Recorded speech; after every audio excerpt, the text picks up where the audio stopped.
দোয়া কুনুত ছাড়া কি ভিতরের নামাজ হবে? কেউ যদি নামাজে দোয়া মাসুরা না পড়ে তার নামাজ হবে কিনা, খাটের উপর নামাজ পড়া যাবে কিনা, কাঁচা পেঁয়াজ রসুন খাওয়া জায়েজ আছে কিনা, গীবতকারী আত্মীয়ের সাথে সম্পর্ক না রাখলে কি গুনাহ হবে, ফজরের নামাজের পর ঘুমানো শরীরে বিধান কি, নাপাক অবস্থায় হাদিস ইসলামের বই ধরা যাবে কিনা যেখানে আরবি লেখা আছে, রুমে অ্যাটাচড বাথরুম থাকলে সেই রুমে নামাজ পড়লে কি নামাজ হয় না, সালাতুত তাসবিহ নামাজ জীবনে একবার হলেও পড়তে হবে এ কথা সত্যতা জানতে চাই, ডিভোর্স হয়ে যাওয়ার পর সাবেক স্বামীকে নিয়ে কোনো কিছু ভাবা যাবে কিনা, মহিলারা নামাজে উচ্চস্বরে কেরাত পড়তে পারবে কি না, পেঁয়াজ খেয়ে মসজিদে গেলে কি গুনাহ হবে, আইসক্রিম খাওয়া কিংবা বৃষ্টিতে ভেজার পর ঠান্ডা লেগেছে এমন কথা বললে কি শিরক হবে, হারানো টাকা কি করব, মালিককে অনেক খোঁজাখুঁজির পরেও পাই নাই, বয়সে বড় মেয়েকে বিয়ে করা যাবে কি না, মহিলারা নামাজে উচ্চস্বরে কেরাত পড়তে পারবে কি না এটা জানতে চেয়েছেন মেঘ রহমান। আপনি মহিলারা উচ্চস্বরে নামাজে কেরাত পড়বেন না, তবে ঘরে যখন নামাজ পড়বেন রাতের নামাজগুলো গুনগুনিয়ে তারা অবশ্যই আদায় করতে পারবেন। নাপাক অবস্থায় হাদিস ইসলামের বই ধরা যাবে কিনা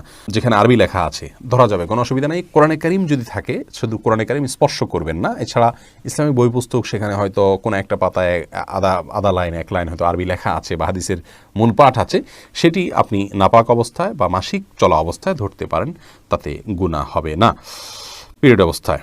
এরপরে নাফে চৌধুরী আপনি জানতে চেয়েছেন সালাতুত তাসবিহ নামাজ জীবনে একবার হলেও পড়তে হবে এ কথা সত্যতা জানতে চাই, এ বিষয়ে একটি হাদিস পাওয়া যায়, নবী করিম সাল্লাল্লাহু আলাইহি ওয়াসাল্লাম তার চাচা আব্বাস রাদিয়াল্লাহু তাআলাকে শিক্ষা দিয়েছেন, এই হাদিসটি পাওয়া যায় এবং এই হাদিসের উপর ভিত্তি করে এবং আরও কয়েকটি হাদিসকে সামনে রেখে মুহাদ্দিসদের অনেকেই ফুকাহায়ে কেরামের অনেকেই সালাত পড়াটাকে মুস্তাহাব বলেছেন, যদিও এই হাদিস সনদের দিক থেকে আপনার বিশুদ্ধতার মানদণ্ডে উত্তীর্ণ নয় অনেক মুহাদ্দিসিনে কেরামের গবেষণা অনুপাতে, সেই জায়গা থেকে এই সমস্ত মুহাদ্দিসিনে কেরাম বলেন যে না, এটি আপনার জীবনে একবার পড়তে হবে এমন কোনো কথা নেই।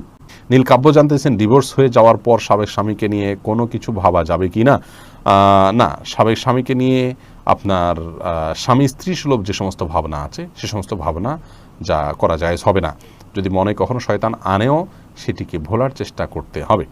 এরপরে সুইটি আহমেদ জানতে চেয়েছেন গীবতকারী আত্মীয়ের সাথে সম্পর্ক না রাখলে কি গুনাহ হবে, গীবতকারী আত্মীয়ের সাথে সম্পর্ক যদি কেউ না রাখেন তাহলে সেক্ষেত্রে অবশ্যই গুনাহ হবে, কারণ গীবত করার কারণে কারোর সাথে সম্পর্ক ছিন্ন করা যাবে না, তিনি অপরাধ করছেন, অপরাধীর সাথে সম্পর্ক ছিন্ন করার নির্দেশ ইসলাম দেয়নি যদি তিনি রক্ত সম্পর্কে আত্মীয় হন।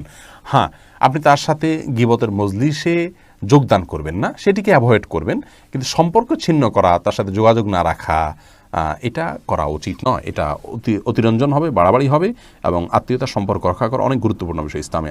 শারমিন নাহার জানতে চেয়েছেন নামাজের শেষে জায়নামাজ সালাম করার এবং তাসবিহ তেলাওয়াত করতে চুমু দেওয়ার বিধান কি, নামাজ শেষে জায়নামাজকে সালাম করা কিংবা তাসবিহ কোরআন তেলাওয়াত এগুলোকে আপনার চুমু দেওয়ার কোনো বিশেষ প্রয়োজনীয়তা নেই, বরং এগুলোকে যদি কেউ সিস্টেম মনে করেন, এগুলোকে যদি কেউ তেলাওয়াতের আদব শিষ্টাচার হিসেবে বানিয়ে নেন, নিয়ম বানিয়ে নেন, তাহলে সেটি বিদআতে পরিগণিত হবে।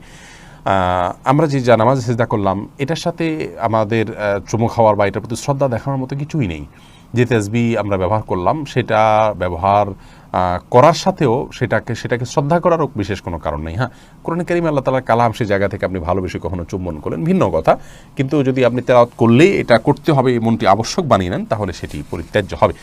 এরপরে মাজাহুল ইসলাম জানতে চেয়েছেন হারানো টাকা কি করব, মালিককে অনেক খোঁজাখুঁজির পরেও পাই নাই, যদি পরিমাণ অনেক অল্প হয় আপনি গরিব হলে আপনি নিজে খেয়ে ফেলতে পারেন অথবা অন্য কাউকে দান করে দিতে পারেন, আর যদি অনেক বেশি হয় তাহলে যথেষ্ট খোঁজাখুঁজি করার পর, যথাযথ উপায়ে খোঁজাখুঁজি করার পর, বিজ্ঞপ্তি দেওয়ার পর, আশেপাশে ঘোষণা দেওয়ার পর কোনোভাবে পাওয়া না গেলে পাওয়ার আশা ছেড়ে দিলে আপনি এই টাকাটা কোনো গরিব দুঃখীকে দান করে দিতে পারেন।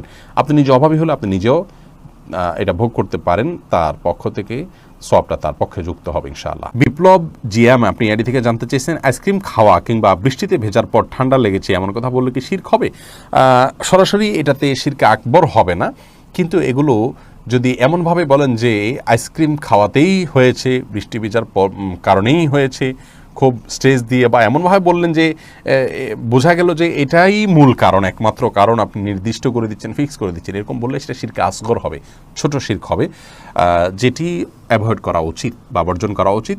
বৃষ্টি ভিজলাম এর পরেই ঠান্ডা লেগেছে, আল্লাহ ভালো জানে, হয়তো এই কারণেই হয়েছে, এরকম বলা যেতে পারে। ইসমাইল দেওয়ান জানতে চেয়েছেন পেঁয়াজ খেয়ে মসজিদে গেলে কি গুনাহ হবে, পেঁয়াজ বলতে কাঁচা পেঁয়াজ যদি খান, কাঁচা পেঁয়াজ খেয়ে সেই অবস্থায় মসজিদে যাওয়া নিষেধ, হাদিসে স্পষ্ট নিষেধ আছে, তার কারণ হলো মসজিদে ফেরেশতা থাকে, অন্য মানুষরা আছেন, কাঁচা পেঁয়াজ খেলে মুখে দুর্গন্ধ হয়, সেই দুর্গন্ধ নিয়ে মসজিদে গেলে আশপাশের লোকদের কষ্ট হবে, ফেরেশতাদের কষ্ট হবে, সেজন্য হাদিসে নিষেধ আছে।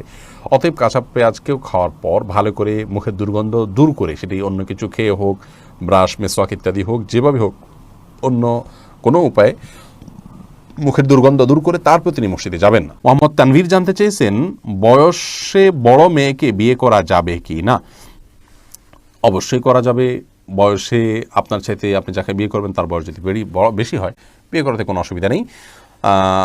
নবী করিম সাল্লাল্লাহু আলাইহি ওয়াসাল্লাম নিজে বিবাহ করেছেন খাদিজা রাদিয়াল্লাহু তাআলা আনহাকে, তখন তার অনেক বেশি বয়স ছিল, নবী সাল্লাল্লাহু আলাইহি ওয়াসাল্লামের চাইতেও বেশি বয়স ছিল, বিধায় নিজের চাইতে বেশি বয়সের কাউকে বিবাহ করাতে ইসলাম শরীয়তের দৃষ্টিকোণ থেকে কোনো প্রকার বাধা নেই। বিবাহ নিয়ে আমাদের অনেক কুসংস্কার, আমরা বিধবা বিয়ে করতে চাই না, আমরা তালাকপ্রাপ্তা বিবাহ করতে চাই না, এবং আপনার একবার বিয়ে হয়ে গেলে মনে করি জীবনের তরে বন্ধন হয়ে গেছে, কোনোভাবে ছুটলে দোষযুক্ত মনে করি। এইগুলোর সবগুলো আমাদের সমাজের অপসংস্কৃতি, এগুলো অনেক অন্যায়ের দুয়ারকে উন্মোচন করে। বিবাহ বিষয়টাকে শরীয়ত অনেক ইজি করেছে। সাহাবায়ে কেরাম পুরুষ হয়তো একাধিক বিয়ে করছেন, সেটাও যেমন তাদের কাছে স্বাভাবিক ছিল, নারীদেরও একাধিক জায়গা বিয়ে হচ্ছে সেটা সম্পূর্ণ স্বাভাবিক মনে করা হচ্ছে। এখন 2-3 জায়গা বিয়ে হলে, তালাক হলে তাকে মানুষ মনে করে যে লোকটা খারাপ বা ভালো মানুষ নয়। এটি সম্পূর্ণ একটি ষড়যন্ত্র অংশ। ইবলিস আমাদের সমাজকে অস্থিতিশীল করবার জন্য এই কালচারগুলো প্রবেশ করে দিয়েছে সমাজে। এগুলো আমাদের যত বেশি আমরা বুঝতে সক্ষম হব, ততই ইনশাল্লাহ কল্যাণের পথে অগ্রসর হতে পারবো। ফাতেমা ইসলাম জানতে চেয়েছেন, রুমে অ্যাটাচড বাথরুম থাকলে সেই রুমে নামাজ পড়লে কি নামাজ হয় না? এটা কতটুকু সঠিক? না, এটা ভুল কথা। অ্যাটাচ বাথরুম থাকলে সেখানে নামাজ হবে না এমন কোনো কথা কোরআন অথবা হাদিসের কোথাও বলা হয়নি। এটি যদি কেউ বলে থাকে তাহলে সেটি তার পক্ষ থেকে অতিরঞ্জন অথবা মন গড়া কথা ছাড়া আর কিছু নয়। এমডি ওমর ফারুক জানতে চেয়েছেন, ফজরের নামাজের পর ঘুমানো শরীয়তের বিধান কি? এটি জায়েজ আছে, তবে অনুত্তম কাজ। নবী করিম সাল্লাল্লাহু আলাইহি ওয়াসাল্লাম দোয়া করেছেন, আল্লাহুম্মা বারিক লি উম্মতি ফি বুকুরিহা, আল্লাহ আমার উম্মতের জন্য সকালের সময়টাতে আপনি বরকত দান করুন। অতএব সকালের সময়টাতে না ঘুমানো উচিত বা উত্তম। কেউ অসুস্থ থাকলে ভিন্ন কথা, বৃদ্ধ হলে ভিন্ন কথা। তবে যদি কেউ ঘুমান, তিনি কোনো বড় গুনাহ করেছেন, অপরাধ করেছেন, এই লেভেলের সমস্যা নয়। অনুত্তম আর উত্তমের বিষয়টি এতটুকু। তাছাড়া নবী সাল্লাল্লাহু আলাইহি ওয়াসাল্লাম সকালে ঘুমাতেন না কখনো, সেজন্য এটি সুন্নাতের খেলাফ। কাঁচা পেঁয়াজ রসুন খাওয়া জায়েজ আছে কিনা রাসেল জানতে চেয়েছেন। জি, অবশ্যই কাঁচা পেঁয়াজ রসুন খাওয়া জায়েজ আছে। কাঁচা পেঁয়াজ রসুন খেলে গুনাহ হবে না, তবে কাঁচা পেঁয়াজ বা রসুন খেয়ে মসজিদে যাবেন না। কাঁচা পেঁয়াজ রসুন খাওয়ার পরে মুখের দুর্গন্ধ দূর করে তারপর মসজিদে যাবেন। জান্নাতুল ফেরদাউস আপনি জানতে চেয়েছেন, খাটের উপর নামাজ পড়া যাবে কিনা? জি, অবশ্যই যাবে। খাটের উপর নামাজ পড়াতে কোনো অসুবিধা নেই। অনেকে মনে করেন যে খাটের উপরে বা বিছানা চাদর উপর নামাজ পড়া যেন বিছানা চাদর ধোয়া থাকে, পরিষ্কার থাকে, নাপাক দেখা না যায়, কোনো নাপাকের আলামত না থাকে, তাহলে সেখানে সালাত আদায় করতে কোনো অসুবিধা নেই। সিরতাজ আন্নি আপনি জানতে চেয়েছেন, কেউ যদি নামাজে দোয়া মাসুরা না পড়ে তার নামাজ হবে কিনা? হয়ে যাবে। দোয়া মাসুরা পড়া এটা ফরজ বা ওয়াজিব নয়। রাকিবুল ইসলাম জানতে চেয়েছেন, দোয়া কুনুত ছাড়া কি ভিতরের নামাজ হবে? হলে তা দেখুন, দোয়া কুনুত এটি ভিতরের জন্য ওয়াজিব।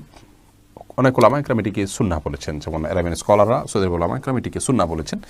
তো সাধারণ এবং স্বাভাবিক অবস্থাতে ভিতরের নামাজ এটিতে দোয়া কুনুত পড়া উচিত, এবং কোনো কারণ ছাড়া দোয়া কুনুত ছাড়া নামাজ পড়া উচিত নয়। হ্যাঁ, কেউ মুসলিম হলেন, তিনি জানেন না, তাহলে তার জন্য জায়েজ আছে। বিকল্প হিসাবে তিনি যে কোনো দোয়া ওই জায়গায় দাঁড়িয়ে করলেন আল্লাহর কাছে, তাতে ইনশাআল্লাহ বিদিনিল্লাহ তার ভিতরের সালাত আদায় হয়ে যাবে। কিন্তু এটাকে নিয়ম বানিয়ে নেওয়া উচিত।